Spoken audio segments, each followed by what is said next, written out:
On Jala Manikata Bahidi, what's going on here after family? I go by here after Ous. Before we take off, man, bring it back. Hit that like, comment, subscribe.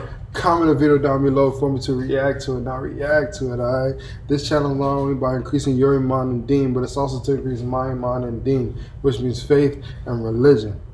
And today I got a very special video for you guys. The video is called The Story of Iblis. We're going to learn more about Shaitan.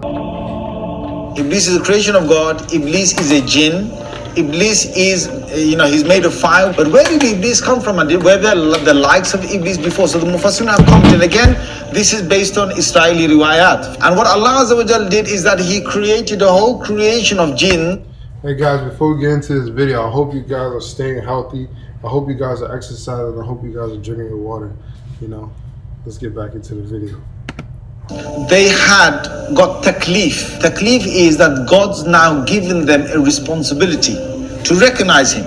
So what Allah did is that He sent jinn messengers. But the messengers in the many numbers were killed by the jinns on the earth. And there was great corruption that prevailed on the earth. Now there was one notable jinn that was very pious. And again, all of this is in the Israeli riwayat. You can't verify it and say it's absolutely authentic. You can't deny it and say it's totally false. Iblis, being who he was a good jinn. And he started to worship God to the extent that there was no space in the heavens was left, but Iblis had gone there and he had worshipped God. Until then, Allah Azza wa Jal allowed him to come in the company of the angels. Allah decided that He's going to send the angels down to the earth and to banish things that had causes a lot of corruption on the earth. Iblis volunteered that if he can come with the angels to kill these corrupted jinns on the earth, and Allah Azza wa Jal gave him permission. So he came and they killed a lot of these jinns. They left only a few on the earth, and from these few again the progeny of the jinns would start. Now Iblis returns back. Suddenly Allah reveals to the angels and He says, when your Lord, your provider, when your sustainer said to the angels, I am about to make on the earth a vicegerent, or someone who will take command, second in charge, or someone who will rule again, reign after the last reigning. I'm about to make a Khalifa on the earth. Now when Allah said that, Iblis got really happy. So Allah is going to now make a Khalifa perhaps from the jinns.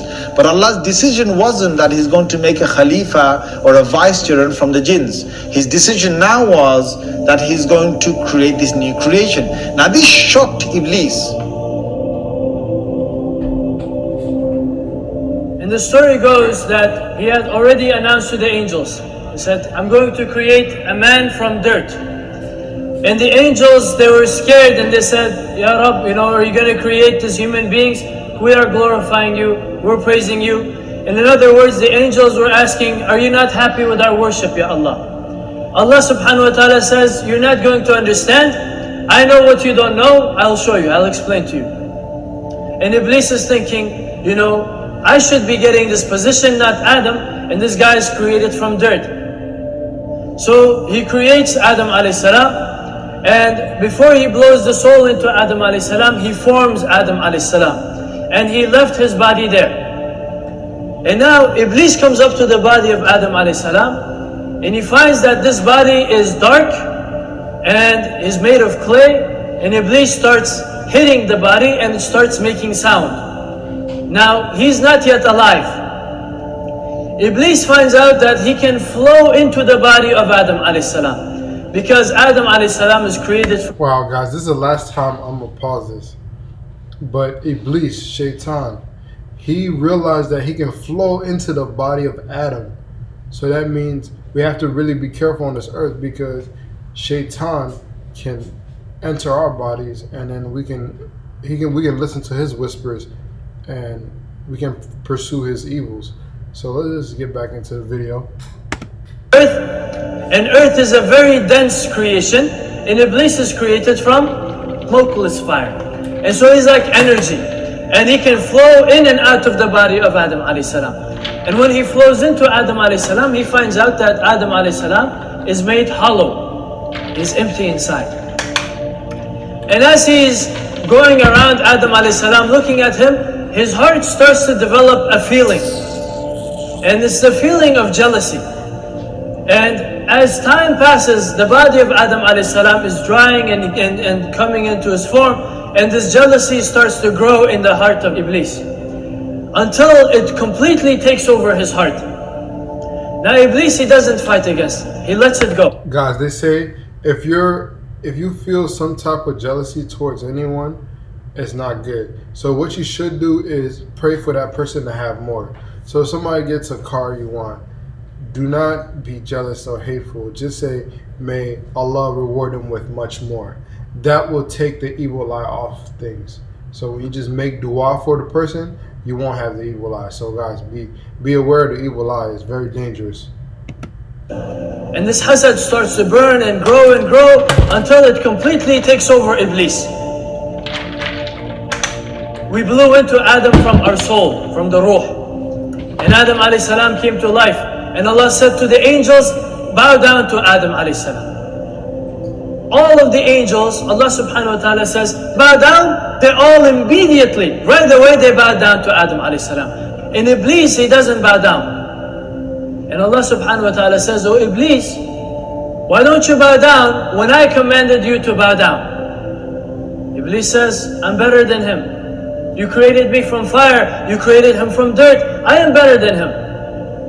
Allah subhanahu wa ta'ala says, oh Iblis, are you sure about this?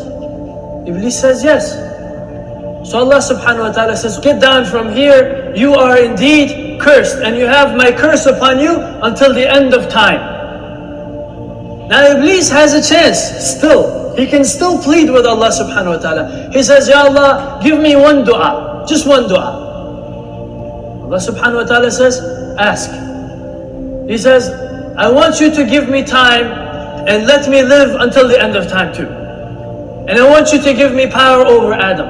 And I want you to give me soldiers and minions and all of these things. And I want you to be able to give me the ability to whisper into the hearts of mankind and all of these things. And he makes a massive dua. It's not a small dua. He says, give me kingdom until when? The end of time. And Allah subhanahu wa ta'ala says, you have time. Now Iblis, after his dua is answered, he turns to Allah subhanahu wa ta'ala. He says, I swear by your honor. He says, because you misguided me, I'm going to turn all of them away from your deen, except your servants who are sincere. And now look at this guy. He declares war on human beings. I'm going to come from everywhere.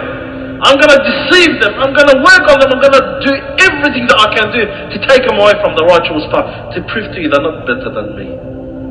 Allah Azza wa said, whoever shall follow you, I will fill up the whole fire of you and them.